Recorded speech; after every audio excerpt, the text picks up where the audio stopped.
Hey guys, we're going to go through the first part of this worksheet and just kind of how to do it a little bit. So in case you get stuck, you can look at this for reference. So the first question on here I already did for you guys.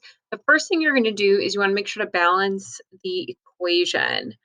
So with that, we see that on the left side, we have two hydrogens, and on the right side, we have two hydrogens, so that's balanced. We happen to have a difference in our oxygens. So with our oxygens, we have one on this side and we have two on this side. So in order to fix that problem, what we are going to do, just like we did below, is put a 2 in front of our H2O, our water, and that's going to make 4 hydrogens and 2 oxygens.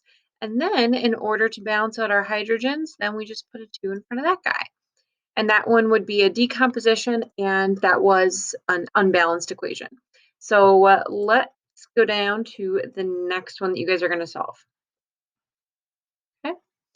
All right, so for the next one down there, we have aluminum and oxygen, and that is making Al2O3. So that would be a synthesis. Oh my gosh, I suck at balancing those. So that would be a synthesis equation, and this equation is unbalanced because I only have one aluminum on the left and I have two on the right. I have 2 oxygens on the left and I have 3 on the right. So the first discrepancy that I see that's going to be the hardest one to do is our oxygens. So we have 3 and 2. So the easiest way to solve that is I need 3 and 2 to be 6.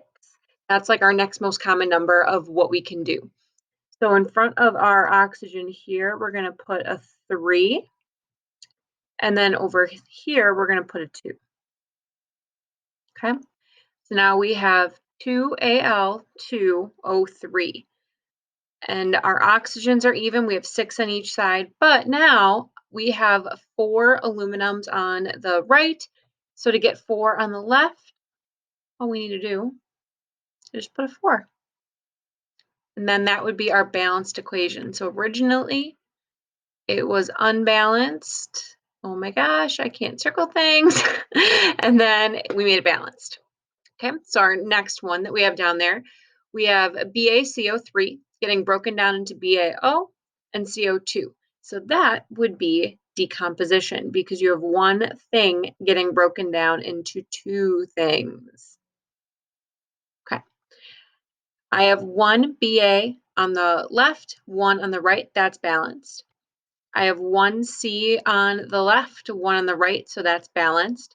I have 3 oxygens on the left, and I actually have 1, 2, 3 on the right, so that actually is a balanced equation, so we don't need to do anything to that one.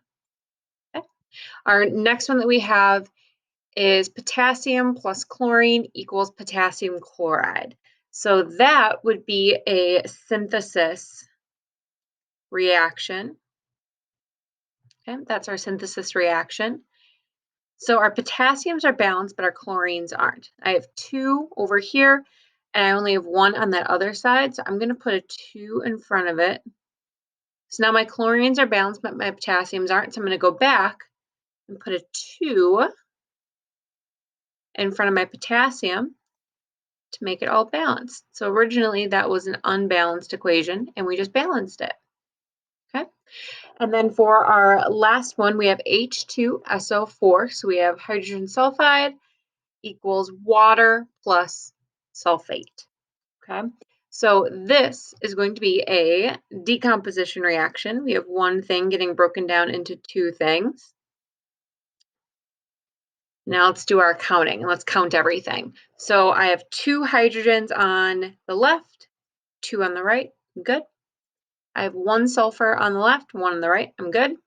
I have 4 oxygens on the left, and then in water I have 1, and sulfate I have 3. 1 plus 3 is 4, so that actually is a balanced equation.